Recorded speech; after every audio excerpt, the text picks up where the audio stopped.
Udah sih.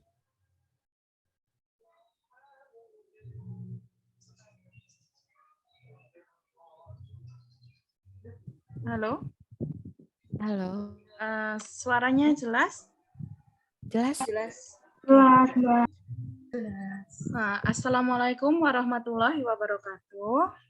Waalaikumsalam warahmatullahi wabarakatuh. warahmatullahi wabarakatuh. Hari ini kita akan melaksanakan presentasi seminar pembelajaran inovatif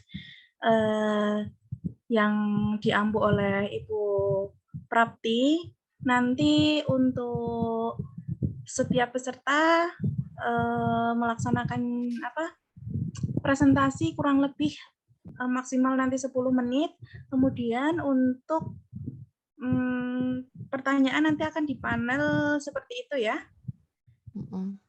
Kemudian untuk yang pertama kali melakukan presentasi dipersilahkan kepada Mbak Galuh Madi Pratiwi. Silakan. Baik, terima kasih waktunya. Saya izin share screen ya. Silakan Mbak.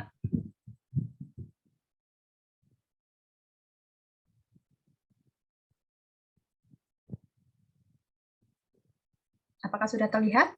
Sudah terlihat. Bismillahirrahmanirrahim. Saya Galuh Madi Pratiwi. Saya akan mempresentasikan desain inovasi dan rencana tindak lanjut yang sudah saya buat.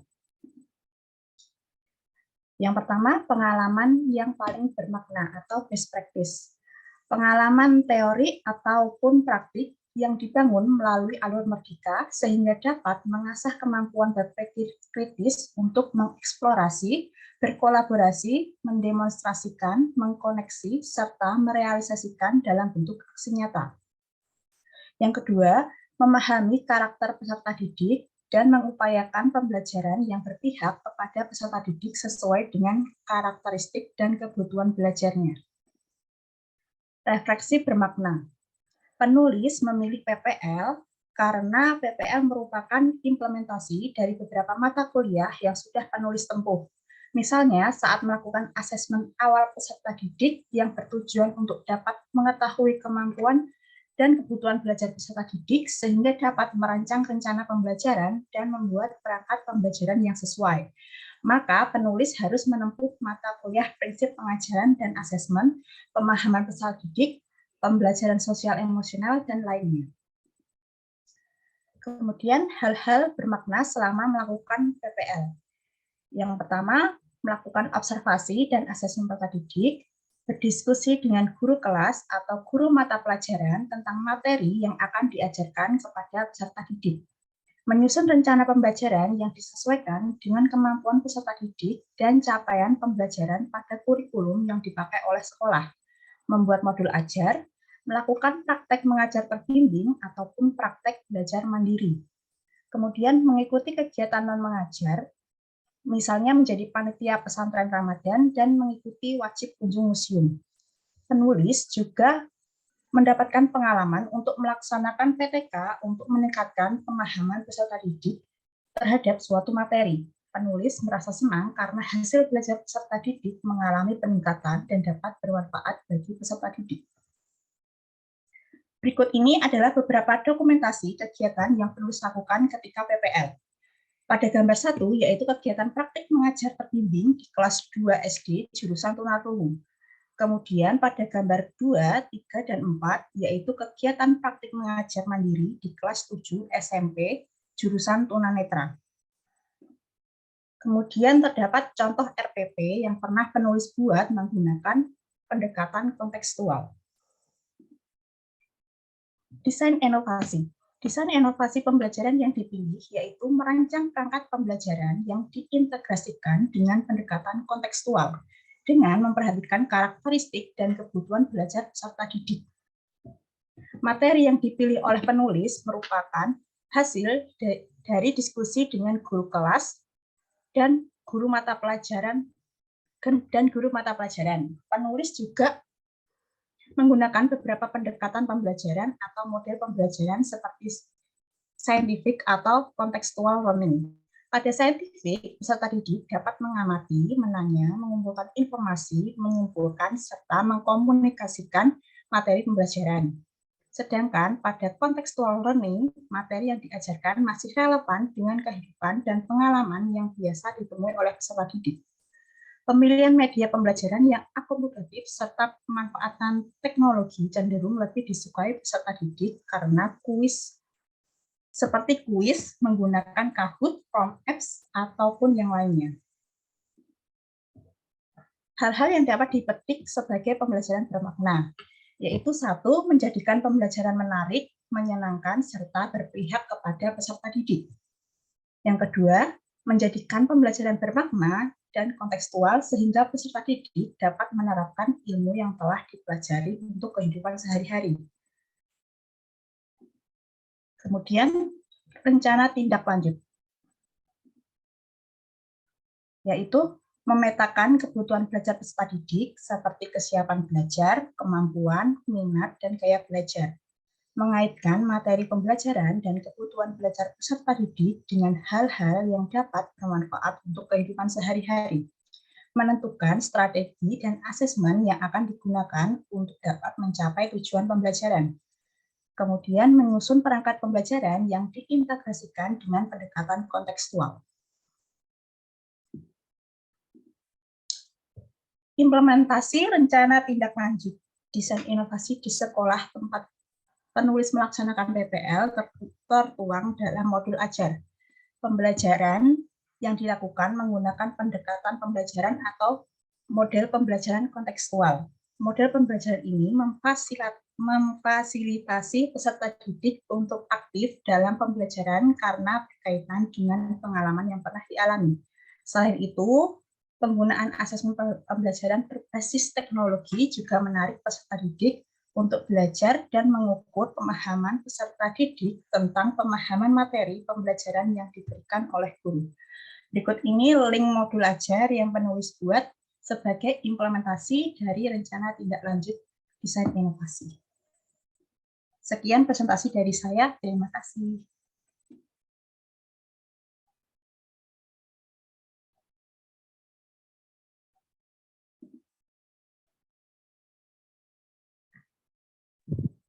Terima kasih untuk presentasi yang dilakukan lalu. Kemudian untuk presenter berikutnya yaitu kepada Mbak Ani Nursanti, dipersilahkan. Baik, terima kasih Mbak Ujir atas waktunya. Saya izin share screen ya. Silahkan. Sebentar. Bagaimana caranya? Stop. Iya, aku stop ya Mbak. Ya, udah. Silahkan. Ya, sebentar ya. Ini lagi. Lihat. Recordnya aku pause dulu aja ya sambil Ani nyari. Iya. Baik, Assalamualaikum warahmatullahi wabarakatuh. Selamat malam, teman-teman semua. Malam. Hari ini akan mempresentasikan seminar pendidikan profesi guru yang saya ambil yaitu praktik pengalaman lapangan 2 umum untuk desain inovasi dan rencana tindak lanjut. Next, silahkan Mbak.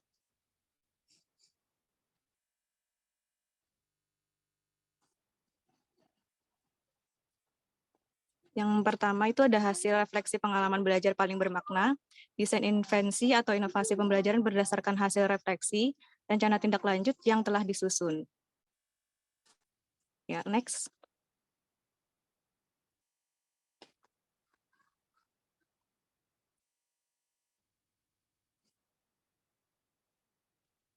Baik, praktik pengalaman lapangan 2 umum, mata kuliahnya terdiri dari 7 topik pembahasan. Yang pertama ada orientasi PPL 2, yang mana orientasi ini dilakukan sebelum melakukan observasi. Kemudian ada observasi, kemudian observasi kita lakukan setelah orientasi untuk mendapatkan hasil observasi dan asesmen sebelum membuat perangkat pembelajaran. Kemudian ada praktik pembelajaran terbimbing, Dan selanjutnya ada praktik pembelajaran mandiri yang dilakukan selama 5 siklus. Ya, selanjutnya. Kemudian melaksanakan kegiatan non mengajar, perbaikan pembelajaran berkelanjutan, ini yang PTK, PTKK. Kemudian ada diskusi refleksi akhir PPL 2 bersama dosen pembimbing lapangan dan juga guru pamung. Next.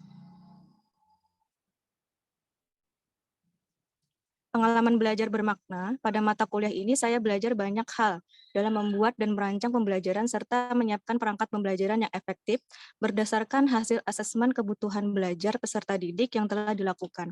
Selain itu juga saya belajar membuat catatan refleksi terhadap pembelajaran yang telah dilakukan agar dapat merencanakan tindak lanjut terhadap pembelajaran yang akan datang. Pengalaman belajar lain yang saya dapatkan yaitu perbaikan pembelajaran berkelanjutan melalui PTK kolaboratif dan merancang program khusus sesuai dengan kebutuhan peserta didik, serta memaksimalkan potensi yang dimiliki. Next.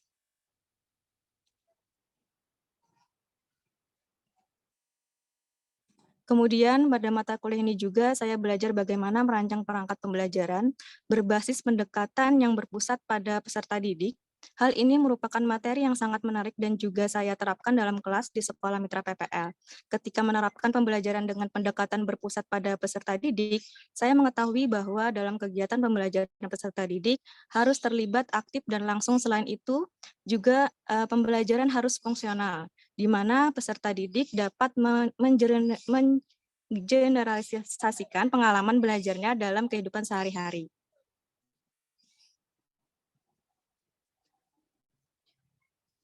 Artefak pembelajaran, yang pertama itu pengalaman belajar, refleksi, dan membuat rencana tindak lanjut bersama guru pamung dan dosen pembimbing lapangan.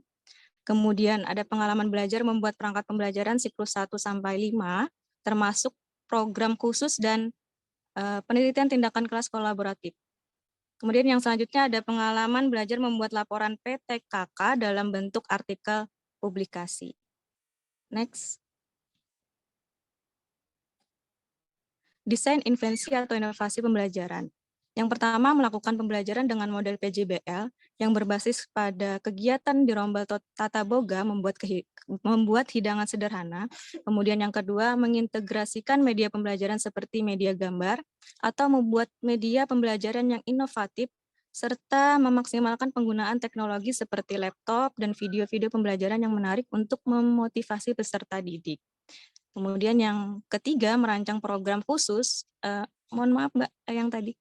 Program khusus peserta didik dengan menyesuaikan kebutuhan dan memaksimalkan potensi yang dimiliki. Kemudian melakukan perbaikan pembelajaran berkelanjutan melalui PTK kolaboratif. Next. Rencana tindak lanjut. Yang pertama, penerapan pembelajaran dengan model PJBL dapat merancang pembelajaran dengan kegiatan proyek sederhana membuat sesuatu yang belum pernah peserta didik lakukan sebelumnya. Dan proyek tersebut tetap terkait dengan topik pembahasan atau materi yang akan dipelajari oleh peserta didik. Contohnya kemarin itu saya pada siklus yang pertama dan kedua melakukan praktik mengajar di rombel tata boga dengan model PJBL, yaitu membuat selai nanas. Nah, jadi di situ kemudian mereka belum pernah membuat. Nah, sehingga di sini saya mengatakan bahwa sesuatu yang belum pernah mereka lakukan sebelumnya. Nah, yang kedua, penampilan video pembelajaran yang inovatif tentang budaya sekitar dan membuat materi yang akan dibahas membuat peserta didik lebih antusias dan tertarik dalam mengikuti pembelajaran di kelas. Kemudian yang tiga, berkoordinasi dengan sekolah untuk lebih memanfaatkan perangkat supaya dapat digunakan secara maksimal. Hal ini akan meningkatkan kualitas SDM guru untuk mengintegrasikan teknologi dalam setiap pembelajaran. Yang keempat, asesmen yang diberikan pada peserta didik harus sesuai dengan tingkat pencapaian perkembangan anak dengan 6 aspek perkembangan. Asesmen bisa dilakukan di awal, pada saat proses dan akhir pembelajaran. Next. Kemudian artefak desain dan RTL. Di sini yang pertama yaitu penggunaan media laptop dengan video pembelajaran mengenai materi pembuatan hidangan sederhana. Nah, yang ketiga, Yang kedua, praktik pembelajaran menggunakan model pembelajaran PJBL di Rombel Tata Boga. Kemudian yang ketiga, ada praktik pembelajaran program khusus melipat dan merapitkan alat sholat. Baik, terima kasih. Sekian presentasi yang dapat saya sampaikan. Salah hilap, mohon maaf. Assalamualaikum warahmatullahi wabarakatuh. Waalaikumsalam warahmatullahi wabarakatuh. Waalaikumsalam warahmatullahi Terima kasih wabarakatuh. kepada Mbak Ani untuk presentasi yang sudah dilaksanakan. Kemudian untuk yang ketiga itu kepada Mbak Wingky, Mustika Wingky Pradana dipersilahkan untuk melakukan presentasi.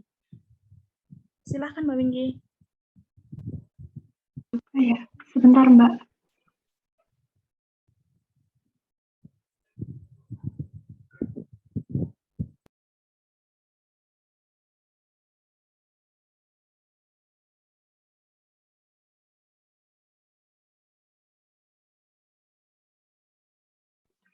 Sudah terlihat teman-teman? Sudah Mbak. Ya, Selamat malam. Di sini saya Mustika Wingky Pradana akan mempresentasikan mengenai 3 hal, yaitu best practice, hasil refleksi pengalaman belajar paling berharga, yang kedua ada desain instansi atau inovasi, mengenai pembelajaran yang dikembangkan berdasarkan hasil refleksi dan rencana tindak lanjut yang telah disusun. Yang pertama dari best practice.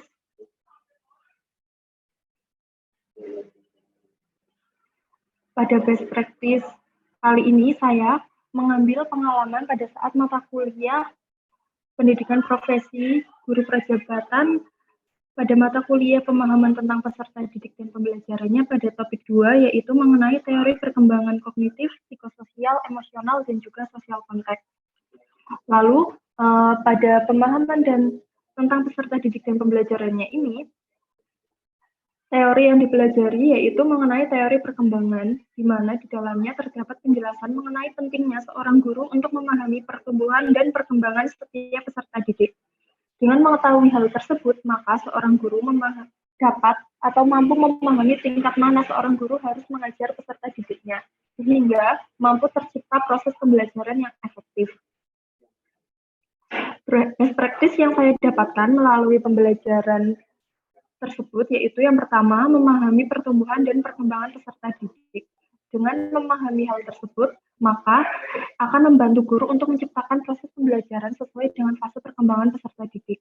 Lalu yang kedua yaitu menentukan strategi pembelajaran. Pada strategi pembelajaran ini dapat membantu guru untuk menentukan strategi pembelajaran yang sesuai dengan fase perkembangan peserta didik sehingga mampu meningkatkan minat belajar. Lalu yang ketiga yaitu mengenai media pembelajaran. Dengan mempelajari topik tersebut pula, maka saya selaku calon guru mampu menyiapkan media pembelajaran yang menarik dan sesuai dengan fase perkembangan peserta didik. Lalu yang terakhir yaitu mengenai modul ajar. Sehingga membantu saya untuk merancang modul ajar yang mampu mengakomodasi kebutuhan masing-masing peserta didik. Lalu yang kedua yaitu mengenai desain invensi atau inovasi. Pada desain invensi atau inovasi ini, hal yang saya lakukan yaitu berdasarkan pengalaman yang berkaitan dengan best practice yang telah saya jelaskan tadi, yaitu saya mendapatkan pemikiran untuk menciptakan pembelajaran yang menyenangkan dan sesuai dengan fase perkembangan peserta didik, sehingga tercipta proses pembelajaran yang efektif. Lalu implementasi yang saya lakukan yaitu saya melakukan atau mengimplementasikan pembelajaran sesuai dengan fase perkembangan peserta didik, di mana pada topik 2 pada mata pelajaran atau mata kuliah PDD ini kita akan mempelajari tentang teori perkembangan. Hal ini saya implementasikan pada kelas yang saya ampu yaitu kelas 2 dengan peserta didik yang mengalami hambatan intelektual, sehingga pembelajaran yang dilakukan itu menggunakan benda konkret dan juga metode yang digunakan yaitu metode bermain untuk meningkatkan minat belajar peserta didik. Lalu hasil yang saya dapatkan setelah saya menerapkan desain inovasi ini yaitu yang pertama peserta didik itu minat peserta didik dalam mengikuti pembelajaran itu meningkat. Lalu yang kedua itu peserta didik terus aktif mengikuti kegiatan pembelajaran. Hal ini terlihat pada proses pembelajaran di mana peserta didik itu proaktif dan semangat untuk menjawab pertanyaan dari guru. Lalu yang ketiga yaitu peserta didik memahami perbedaan persegi dan segitiga. Materi yang saya pelajari pada pembelajaran untuk mengimplementasikan desain inovasi ini, saya mempelajari tentang bangun datar, yaitu perbedaan persegi dan segitiga. Setelah saya mengimplementasikan hal tersebut, peserta didik lebih memahami mengenai perbedaan kedua bentuk tersebut. Nah, setelah peserta didik memahami kedua benda tersebut, maka secara otomatis hasil belajar peserta didik pun mengalami peningkatan. Yang ketiga yaitu mengenai rencana tindak lanjut. Rencana tindak lanjut yang saya lakukan yaitu yang pertama melaksanakan asesmen lebih lanjut agar mampu mengakomodasi kebutuhan peserta didik dengan tepat. Hal ini berkaitan dengan fase perkembangan peserta didik. Lalu yang kedua melaksanakan pembelajaran yang menarik dan menyenangkan serta sesuai dengan kebutuhan dan karakteristik peserta didik agar pembelajaran dapat berlangsung dengan menyenangkan. Lalu menciptakan media pembelajaran dengan memanfaatkan teknologi sehingga pembelajaran menyenangkan. Dan yang terakhir yaitu menciptakan pembelajaran sesuai dengan fase perkembangan peserta didik. Berikut ini presentasi dari saya, kurang lebihnya saya mohon maaf. Terima kasih. Terima kasih kepada Mbak Wingky atas presentasi yang sudah dilakukan. Kemudian untuk presentasi berikutnya kepada Mbak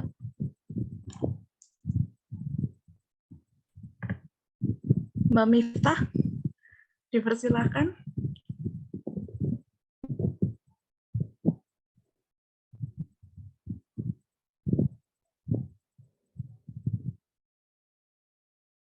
Oke, bentar ya.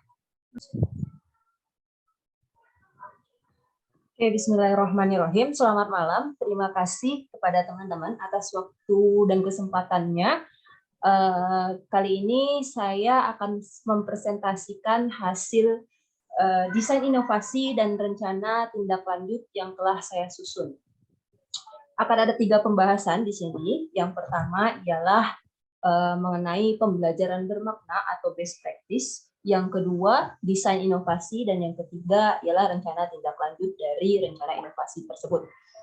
Yang pertama, pengalaman bermakna atau best practice yang saya ambil ialah pada mata kuliah praktik pengalaman lapangan atau PPL, baik itu PPL 1 maupun PPL 2. Tetapi yang lebih mendalam ialah pada mata kuliah PPL 2, karena pada mata PPL 2 ada beberapa hal yang melengkapi atau yang tidak terdapat di mata kuliah PPL 1 seperti itu.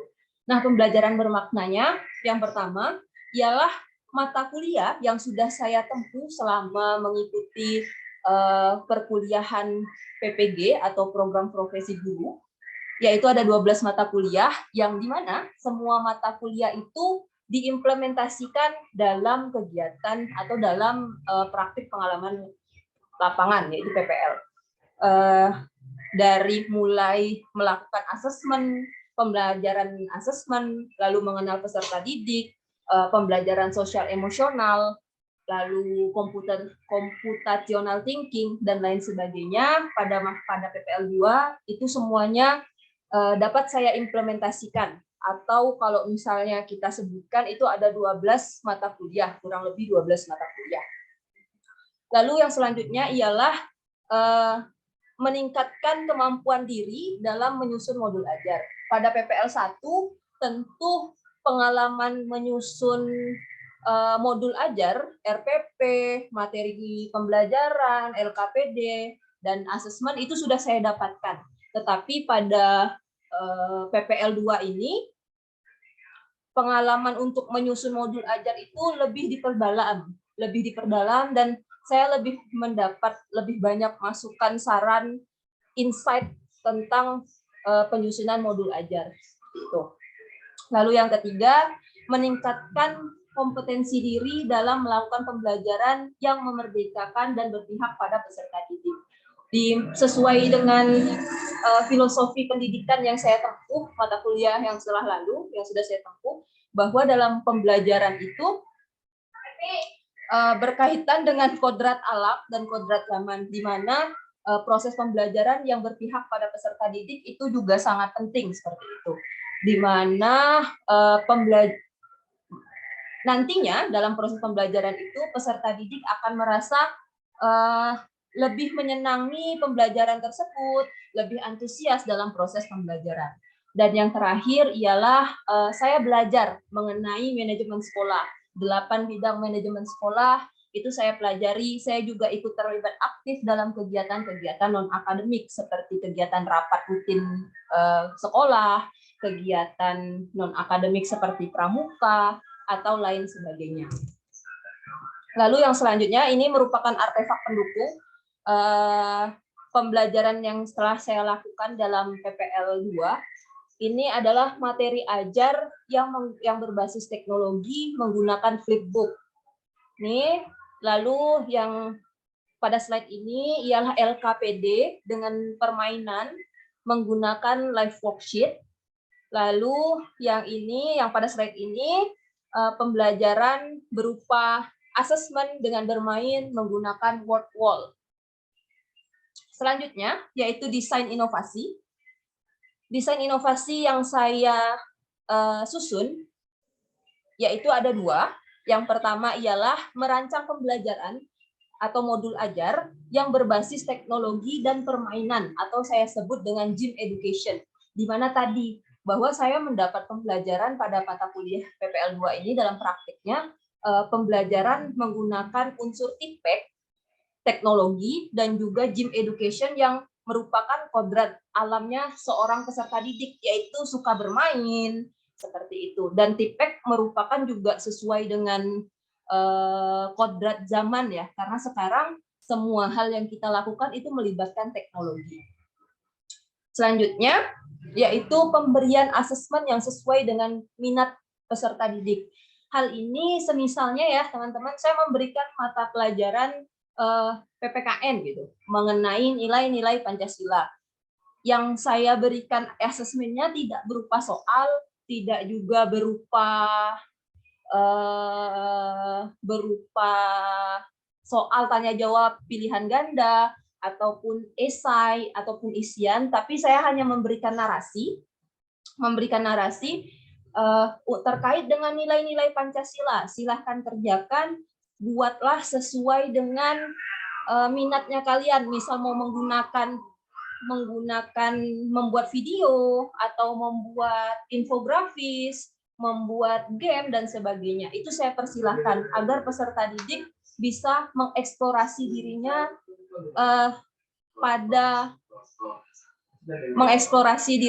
tentang minat bakatnya di mana sih gitu. Oh, dia suka dengan teknologi, dia membuat teknologi. Atau dia suka dengan membuat mind map, dia suka menggambar, membuat mind map, akhirnya ia membuat mind map. Seperti itu. Lalu selanjutnya, mengapa gitu? Desain inovasi ini saya angkat. Seperti yang sudah saya jelaskan tadi, bahwa pembelajaran itu saya desain sesuai dengan kodrat alam dan kodrat zamannya. Lalu yang kedua ialah pembelajaran yang berpihak dan memerdekakan peserta didik. Rencana tindak lanjut yang saya lakukan ketika saya menyusun desain inovasi tadi, yang pertama ialah melakukan asesmen karakter peserta didik. Ini melingkupi semua hal secara detail yang berkaitan dengan potensi dan kebutuhan belajar peserta didik. Lalu yang selanjutnya adalah menyusun perangkat pembelajaran yang di dalamnya terdapat unsur TIPEC yang bisa mengakomodasi kebutuhan dan potensi peserta didik. Dan yang terakhir ialah melakukan refleksi dan rencana perbaikan dari hal-hal yang telah dilakukan. Sekian dari saya, terima kasih. Saya kembalikan ke moderator. Selamat malam. Terima kasih untuk Mbak Miftah. Kemudian selanjutnya saya persilahkan Mbak Putri Ujir untuk mempresentasikan desain inovasinya. Izin share screen ya teman-teman.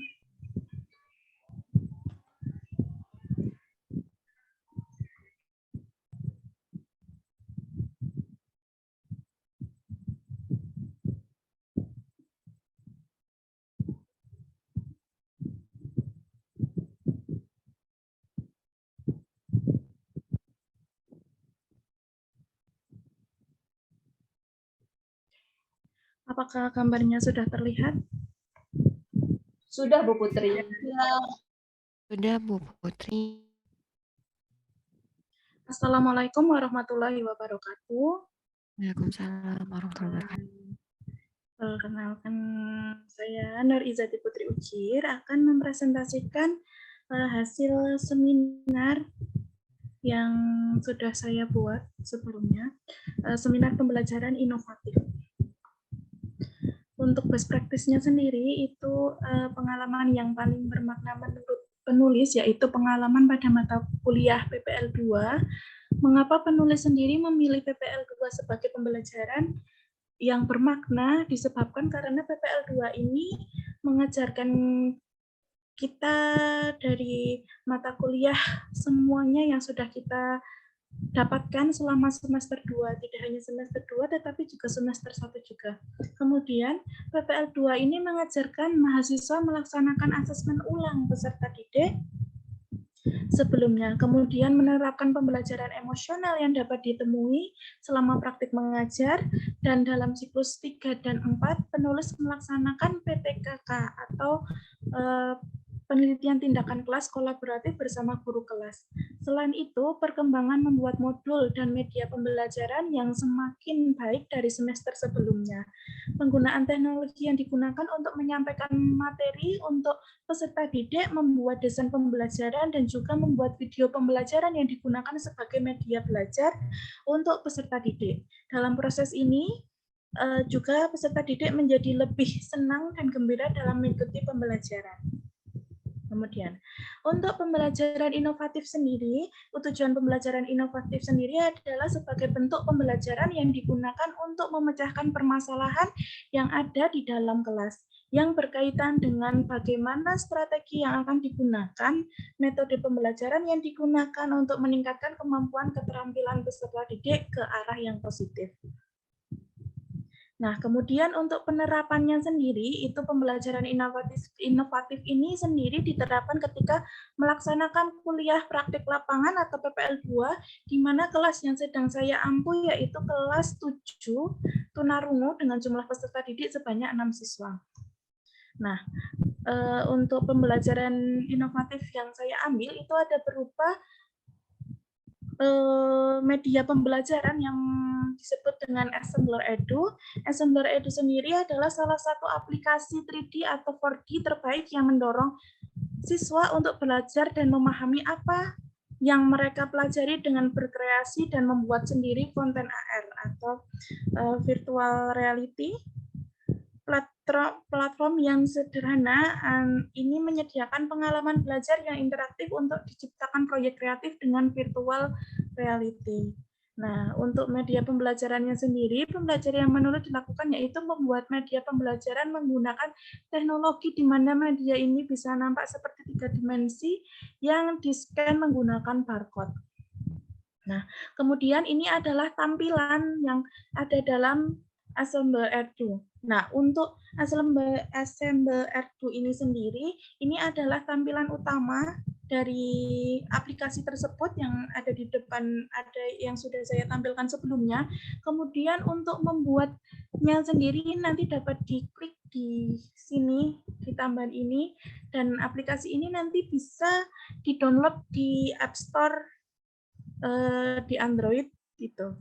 Kemudian ini adalah bagian untuk men-scan barcode yang nantinya sudah dibuat dalam materi pembelajaran proyek pembelajaran yang sudah dibuat.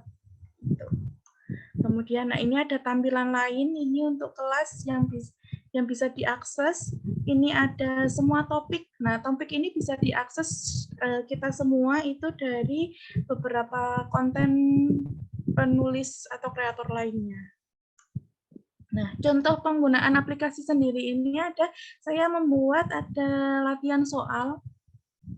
Berwujudnya itu nanti seperti ini, dan ini ada materi yang dibuat. Jadi itu nampak nanti seperti nyata, seperti itu. Jadi bentuknya 3D. Bentuknya 3D. Nah, untuk ini barcode yang dibuat. Dan ini dapat di-scan menggunakan scanner yang ada di aplikasi tersebut. Nah, untuk rencana tindak lanjutnya sendiri yaitu mempelajari aplikasi tersebut lebih mendalam sehingga dapat menciptakan desain pembelajaran yang lebih baik lagi dan lebih menyenangkan lagi. Kemudian kedua, mempelajari media inovasi yang lain agar lebih beragam lagi. Dan terima kasih. Sekian presentasi dari saya. Wabillahi taufiq wal hidayah. Assalamualaikum warahmatullahi wabarakatuh. Saya kembalikan ke moderator.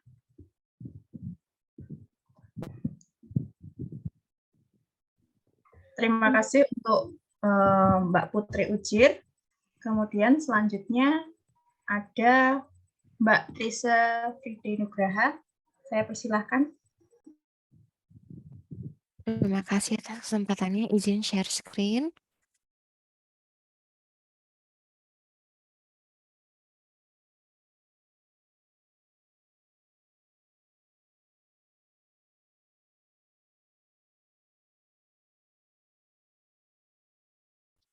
Sebentar. Kelihatan nggak? Sudah, Mbak. Oh iya. Kak. Assalamualaikum warahmatullahi wabarakatuh. Terima kasih atas kesempatannya. Saya Trisa Friday Nugraha akan mempresentasikan mengenai desain inovasi pembelajaran dan rencana tindak lanjut seminar pendidikan profesi guru. Isi dari seminar ini yaitu penulis akan melaksanakan refleksi diri untuk seluruh mata kuliah. Setelah penulis melaksanakan refleksi diri untuk seluruh mata kuliah, menjelang akhir semester, penulis menyusun desain inovasi pembelajaran dan rencana tindak lanjut. Penyusunan desain inovasi dan rencana tindak lanjut ini didasarkan pada penentuan pengalaman dan praktik pembelajaran terbaik yang pernah dialami oleh penulis. Penyusunan desain inovasi dan rencana tindak lanjut dilaksanakan mengikuti 5 prosedur yang sudah ditentukan. Adapun yang pertama mengenai pengalaman yang paling bermakna atau best practice. Refleksi yang telah penulis tulis pada jurnal refleksi memberikan gambaran bahwa telah banyak hal yang dipelajari oleh penulis dan juga penulis berusaha untuk dapat menerapkan pada saat mengajar sebagai proses untuk menjadi guru profesional. Berdasarkan berbagai refleksi tersebut, terdapat mata kuliah menurut penulis sangat memberikan pengalaman bermakna yaitu pada mata kuliah CT atau Computational Thinking.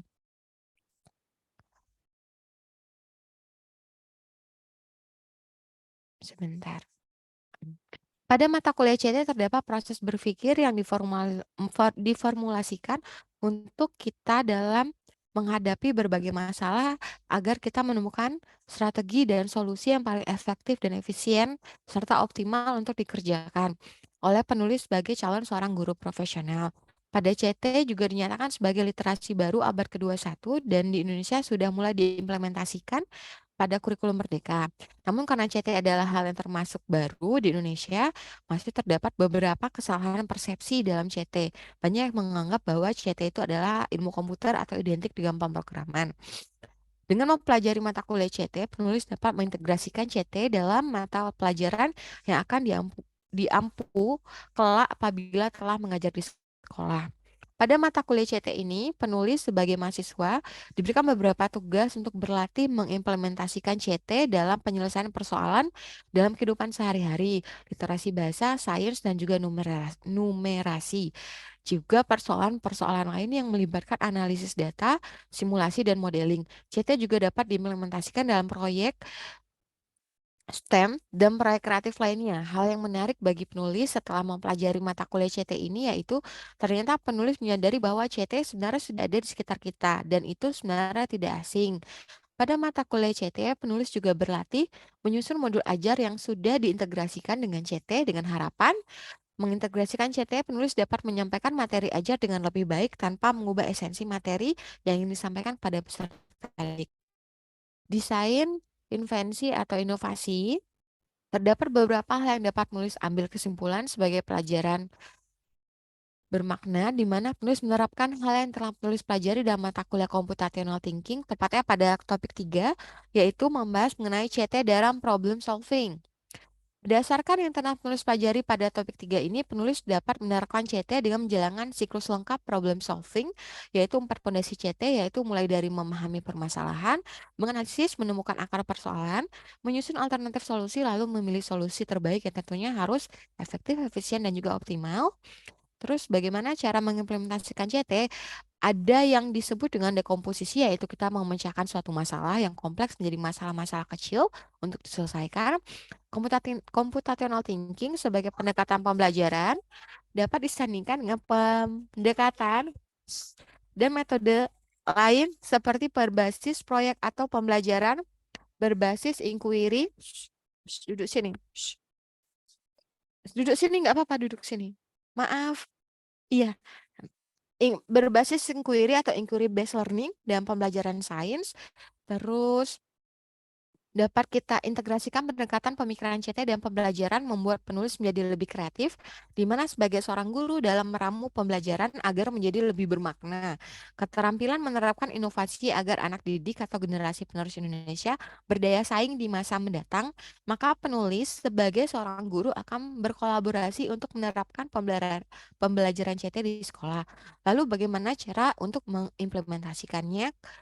Mengimplementasikan CT di sekolah, penulis sebagai guru bisa memberikan suatu permasalahan pada peserta didik untuk dapat diselesaikan dengan tepat.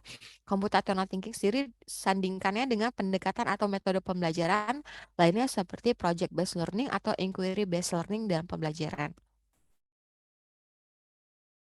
Rencana tindak lanjut implementasi penulis akan menjadi guru di jurusan dan bidang apapun untuk tingkat atau jenjang apapun.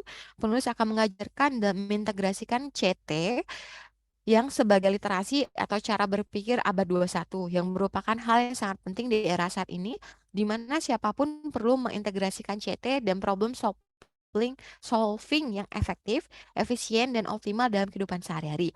Tidak hanya dalam menggunakan dan memanfaatkan teknologi komunikasi dan informasi saja, namun dapat dikaitkan dengan konsep kehidupan sehari-hari yang akan menjadi solusi terbaik pada saat ada permasalahan pada diri peserta didik maupun di kehidupan penulis sebagai guru. Sekian presentasi dari saya. Terima kasih atas perhatiannya. Saya izin stop share screen ya. Terima kasih. Sama-sama, Mbak Risa. Kemudian yang terakhir untuk presentasi yaitu ada Mas Rasid. Dipersilahkan untuk mempresentasikan hasil seminar. Baik, terima kasih Mbak Ujir untuk waktu yang sudah diberikan. Assalamualaikum warahmatullahi wabarakatuh. Sebelumnya saya izin untuk share screen. Silahkan. Mana ini?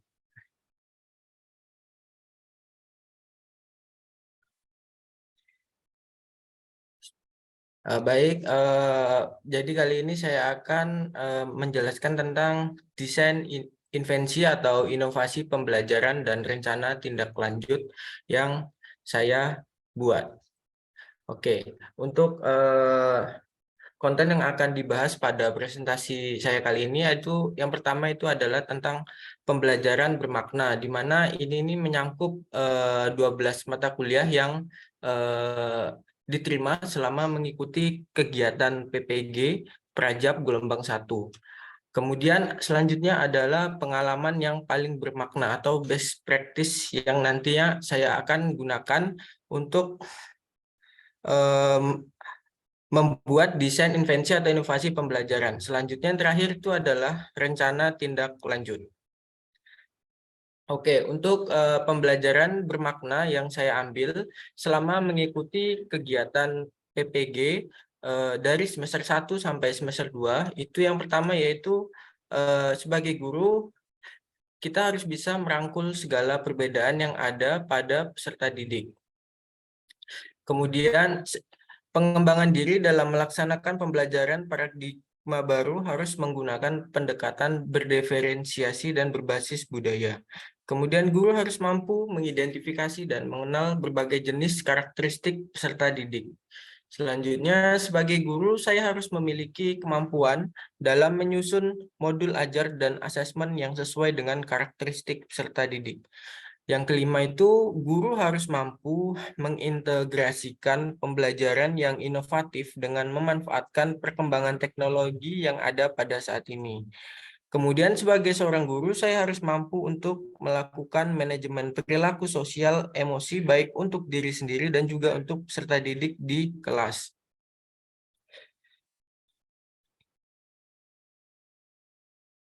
Selanjutnya untuk pengalaman yang paling bermakna atau best practice yang saya ambil yaitu selama mengikuti kegiatan praktik pengalaman lapangan, baik itu yang dilakukan di semester 1 maupun semester 2.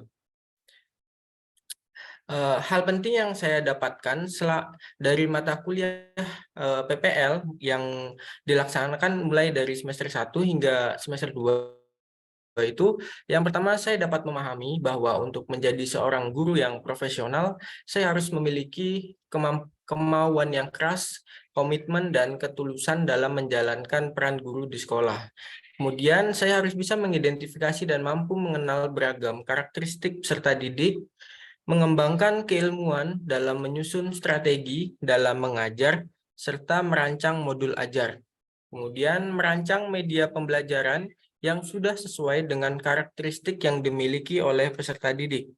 Selanjutnya, pengembangan diri dalam bagaimana cara berinteraksi dengan masyarakat yang ada di sekolah. Selanjutnya, melaksanakan pembelajaran paradigma baru dengan menggunakan pembelajaran berdiferensiasi. Nah, kemudian untuk desain invensi atau inovasi pembelajaran yang saya lakukan itu adalah merancang sebuah pembelajaran dengan menggunakan media corong berhitung untuk membantu anak dalam operasi hitung bilangan yang melalui pendekatan secara konstekstual. Untuk kelas yang saya ajar ini itu kelas 4 dengan anak-anak yang memiliki hambatan intelektual ringan dan sedang.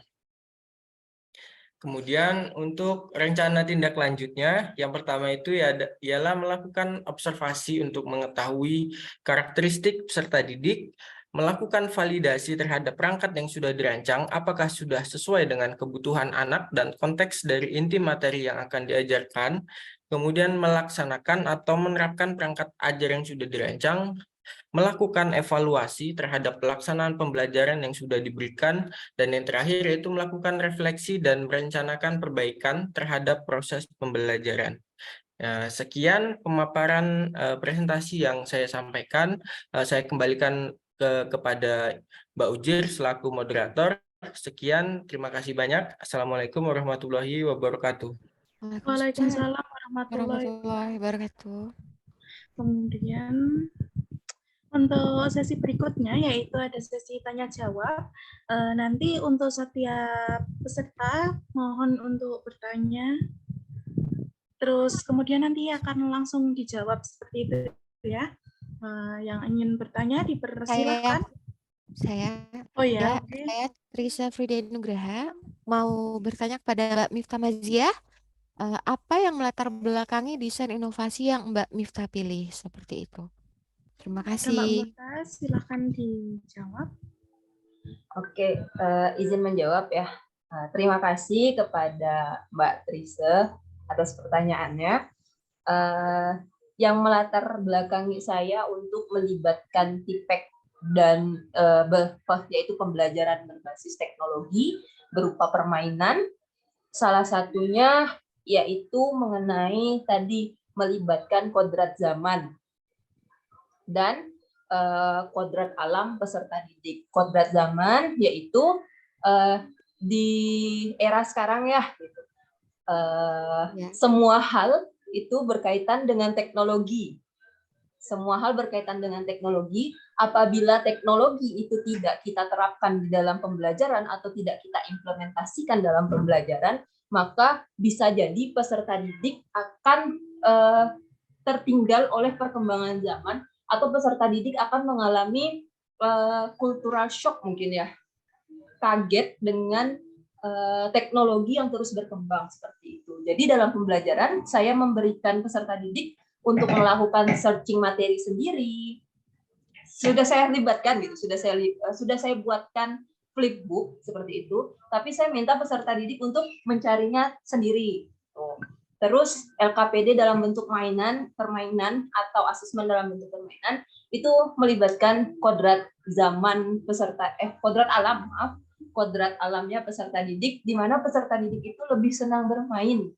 Jadi konten-konten yang ada di dalam LKPD asesmen dalam bentuk permainan itu tetap dari konten pembelajaran, cuma dikemas dalam hal yang menarik agar membuat peserta didik menjadi lebih antusias dalam mengerjakannya dan tidak merasa terbebani. Kadang kalau kita dapat soal atau tugas dari guru yang kayak, ayo kerjakan halaman sekian, nomor sekian, soalnya ini gitu, pilihan ganda.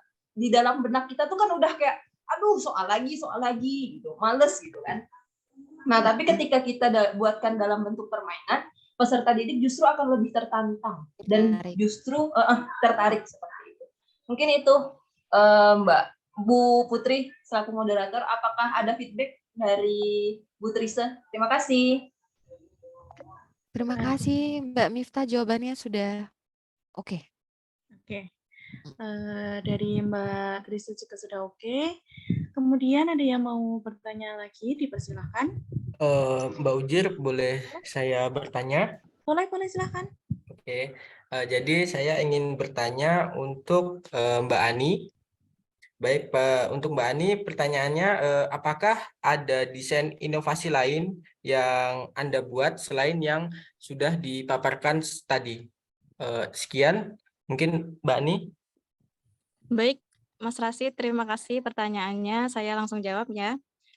Desain inovasi yang saya lakukan selain yang saya paparkan tadi, yaitu membuat modul ajar yang terintegrasi dengan PPI, yaitu pada mata kuliah prinsip pengajaran yang efektif gitu. Dan kemudian PSE. Di situ saya dan teman-teman PPL juga membuat modul ajar yang terintegrasi dengan mata kuliah PSE. Jadi di situ kami juga mengimplementasikannya dalam bentuk praktik mengajar. Kemarin itu yang pada kegiatan ulang tahun sekolah. Jadi kami mempraktikannya pada saat acara tersebut, kemudian kami berdelapan ya, kita juga ya Mas ya. Nah, di situ. Kemudian yang ya itu saja. Apakah dari Mas Rasid ingin menambahkan lagi pertanyaan atau sudah cukup? Mungkin sudah cukup Mbak Ujir, terima kasih. Oke, terima kasih kepada Mbak Ani dan Mas Rasid. Kemudian Ya, ada terima kasih. lagi? Saya Mbak. Siapa dulu? Dari Mbak Galuh dulu atau Mbak Mustika? Mbak Mustika dulu, dipersilahkan. Saya nggak apa-apa Mbak Galuh. Nggak apa-apa, silahkan. Iya. Saya ingin bertanya kepada Mas Rashid. Tadi kan Mas Rashid menggunakan media corong berhitung sebagai media pembelajaran. Nah, mengapa Mas Rashid sendiri itu memilih corong berhitung sebagai inovasi pembelajaran yang digunakan di dalam kelas?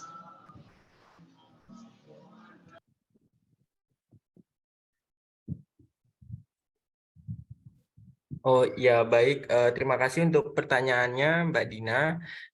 Jadi alasan kenapa saya memilih media corong berhitung sebagai inovasi pembelajaran yang saya ambil itu pertama dikarenakan karakteristik yang dimiliki oleh peserta didik yang dimana itu peserta didik yang saya ajar itu memiliki hambatan intelektual kategori ringan dan sedang. Nah, dari kemampuannya itu anak-anak yang saya ajar itu sebelum saya memberikan media itu, mereka itu pada saat pembelajaran matematika, mereka itu sangat acuh terhadap guru pada saat anak itu disuruh untuk menghitung atau suruh untuk menyebutkan angka. Jadi anak itu tidak tertarik dengan namanya pembelajaran matematika. Kemudian anak juga memiliki kesulitan dalam melakukan operasi penjumlahan, terutama dalam mengenal konsep penjumlahan. Jadi kenapa saya menggunakan media corong berhitung? Karena pada prosesnya itu saya itu mengedepankan penanaman konsep tentang penjumlahan kepada anak, di mana itu pada saat proses penggunaan medianya itu anak itu akan secara langsung untuk melakukan penjumlahan dengan mulai dari memasukkan kelereng di dalam corongnya itu, kemudian anak itu bisa melihat prosesnya, di mana mereka misalnya memasukkan satu kelereng, kemudian dimasukkan lagi di kelereng di lubang selanjutnya, itu menjadi 2 seperti itu. Jadi anak itu bisa lebih mudah untuk memahami penjumlahan dan juga konsep dari penjumlahan tersebut. Selain itu juga dari media itu juga dapat melatih motorik kasar anak terkait dengan memasukkan kelereng pada lubang corong. Mungkin demikian jawaban yang dapat saya berikan kepada Mbak Dina. Baik Mas Rashid, saya sudah paham. Terima kasih atas jawabannya. Ya, terima kasih Mbak Dina. Kemudian apakah dia ingin bertanya lagi? Saya, Bu Putri, Silakan. saya ingin bertanya kepada Mbak Trisha, Iya. manfaat mengajarkan CV kepada peserta didik itu apa ya? Baik Mbak Galuh, terima kasih atas pertanyaannya. Menurut saya, manfaat mengajarkan anak-anak computational thinking atau CT itu agar anak itu dapat berpikir secara komputasi, membantu mereka memiliki kemampuan critical thinking, creativity, dan problem solving. Kemampuan-kemampuan ini itu merupakan skill yang sangat penting untuk dibutuhkan di tahun-tahun ke depan ya, berdasarkan World Economic Forum. Dan juga dari penelitian yang telah dilakukan dapat dilihat bahwa dengan membiasakan atau mengajarkan peserta didik untuk berpikir secara computational thinking itu penting untuk diajarkan pada anak-anak sejak dini, mengingat manfaat jika menerapkan cara berpikir ini sangat banyak berpengaruh kepada kebiasaan cara berpikir anak-anak, berpikir mereka. Karena computational thinking dapat membentuk pola pikir anak saat dewasa nanti, harapannya menjadi lebih terstruktur, cerdas, dan dapat menyelesaikan permasalahan yang besar dengan tepat, dengan mudah, jika apabila sudah terbiasa dari sejak dini diajarkan oleh gurunya sendiri. Seperti itu, Mbak Galuh. Baik, Mbak Cece, terima kasih jawabannya. Sudah Iya. jelas. Terima kasih Mbak Galuh atas pertanyaannya. Oke, kemudian ada yang mau bertanya lagi? Saya Bu Putri.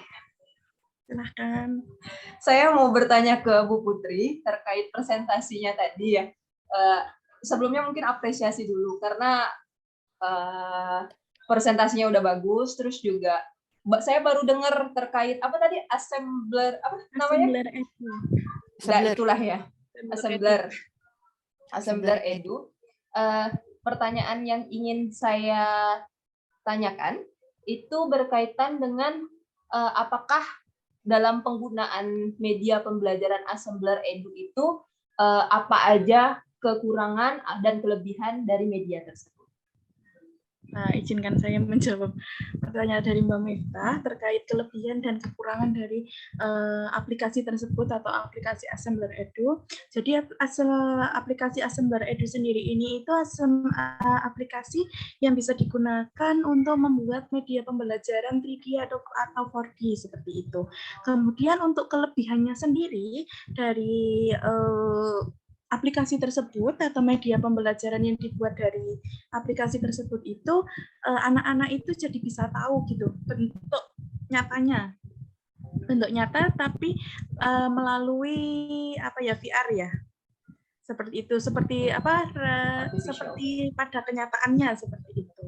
Jadi terlihat media yang kita buat itu seperti nyata, itu kelebihannya. Kemudian jadi dari ketika barcode-nya itu sendiri nanti di-scan, itu tuh bisa diputer 360 derajat seperti itu. Jadi bisa tahu bentuk depannya, bentuk belakangnya, seperti itu. Mobil. Kemudian untuk kekurangannya sendiri itu sebetulnya untuk aplikasi ini itu tidak mensupport di Android yang serinya lama, jadi harus menggunakan seri baru seperti itu. Itu yang pertama. Dan yang kedua, untuk mungkin sekolah misalnya untuk guru yang di daerah pedalaman atau guru yang untuk jangkauan internetnya itu agak buruk, itu tuh susah digunakan seperti itu karena untuk aplikasinya sendiri itu harus connect selalu dengan internet. Mungkin kelemahannya itu. Jadi bisa dipertimbangkan lagi untuk nanti guru-guru yang lain menggunakan media tersebut gitu, harus disesuaikan dengan kondisi internetnya juga, atau jangankan untuk guru yang ada di jauh jangkauan internet seperti itu ya, untuk seperti kita aja gitu nanti itu harus juga dicek kembali gitu untuk internetnya apakah stabil atau tidak, karena ketika internetnya itu tidak stabil itu susah juga untuk mengakses aplikasi tersebut seperti itu. Selain itu juga kalau kelebihannya itu apa ya, melatih anak-anak belajar IT semacam itu, membuat media-media itu juga tidak hanya digunakan untuk guru, untuk siswa sendiri pun itu bisa digunakan seperti itu. Cukup, terima kasih Bu Putri. Kemudian sepertinya saja ingin bertanya kepada Mbak Galuh terkait hasil presentasi yang sudah dipaparkan tadi. Pertama saya juga mengapresiasi untuk hasil seminarnya yang sudah dipresentasikan oleh Mbak Galuh. Bagus, sudah sesuai dengan yang Bu Prapti harapkan sebelumnya. Kemudian untuk pertanyaan yang ingin saya sampaikan yaitu mengenai pendekatan kontekstual yang dipakai untuk peserta didik dengan hambatan apa dan mengapa memilih pendekatan tersebut. Ya, terima kasih Bu Putri. Saya memilih pendekatan kontekstual untuk peserta didik dengan hambatan penglihatan pada mata pelajaran matematika, materinya kesetaraan nilai mata uang. Pendekatan ini saya pilih karena peserta didik masih kesulitan untuk menyamakan nilai mata uang dengan harga benda. Saya menerapkan ini dengan melakukan simulasi jual beli sederhana menggunakan uang asli dan benda-benda yang ada di kelas, misalnya kayak botol minum, terus ikat pinggang gitu. Kemudian harapannya itu dengan melakukan simulasi ini peserta didik dapat mendapatkan gambaran bagaimana cara menyetarakan uang dengan harga benda sehingga peserta didik dapat menerapkannya di kehidupan sehari-hari. Seperti itu, Bu Putri. Oke, terima kasih. Jawabannya sudah sesuai dengan yang digambarkan. Untuk berikutnya, apakah ada ingin menambahkan kembali atau memberi pertanyaan lagi dari teman-teman? Saya, Mbak. Oke. Silakan. Saya mau bertanya kepada Mbak Dina. Baik, Mbak Dina. Media permainan yang digunakan, strategi dan media yang digunakan, bagaimana mengimplementasikannya, Mbak?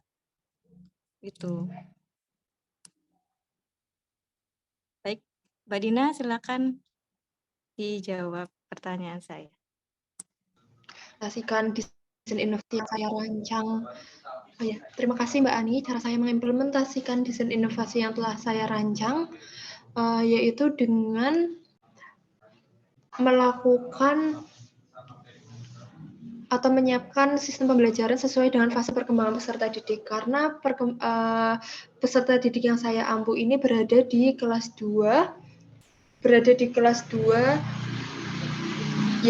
dengan peserta didik hambatan intelektual, di mana peserta didik tersebut berada pada fase tahap praoperasional, sehingga pada tahap ini atau pada pembelajaran ini saya mengimplementasikan strategi pembelajaran dengan metode bermain dan juga menggunakan media pembelajaran berupa Play-Doh dan juga papan bangun datar yang terdiri dari segitiga dan juga persegi panjang, di mana papan tersebut dapat dibangun atau dibentuk menjadi suatu bentuk rumah ataupun bentuk lainnya. Jadi di situ peserta didik belajar dengan bermain, sehingga hal tersebut mampu meningkatkan antusiasme dan juga proaktif peserta didik dalam kegiatan pembelajaran. Seperti itu, Mbak Ani.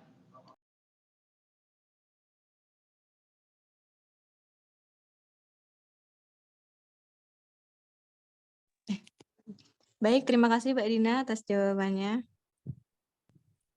Oke, ada yang Terima kasih. Ada yang masih mau ditanyakan atau memberikan pendapat lagi dari teman-teman semuanya? Sudah Tidak cukup ada? sepertinya, Bu Putri. Sudah? Oh, oke. Jadi, untuk seminar pembelajaran inovatif atau seminar PPG kali ini, ternyata dari setiap peserta itu memaparkan hal-hal yang berbeda, itu sesuai dengan kemampuan peserta didiknya sendiri. Kemudian juga media yang digunakan itu juga sangat beragam antara guru satu dengan guru yang lainnya. Semoga kedepannya juga dapat ditingkatkan kembali untuk kita semua. Kita sudah sampai di ujung waktu. Terima kasih untuk teman-teman semua atas waktu yang sudah diluangkan untuk kita dapat presentasi ini walaupun secara online ya teman-teman. Kemudian semoga kalian sehat selalu. Amin. Juga jangan lupa tetap belajar, tetap semangat untuk tinggal satu langkah lagi ya kawan. Seperti itu. Untuk acaranya saya tutup. Ada yang mau memberikan tanggapan? Sudah? Sudah. Terima kasih teman-teman atas waktunya. Terima kasih semua. Terima kasih Bu Putri. Wassalamualaikum warahmatullahi wabarakatuh. Mohon maaf Waalaikumsalam. warahmatullahi wabarakatuh. Dalam saya membimbing acara ini. Terima kasih.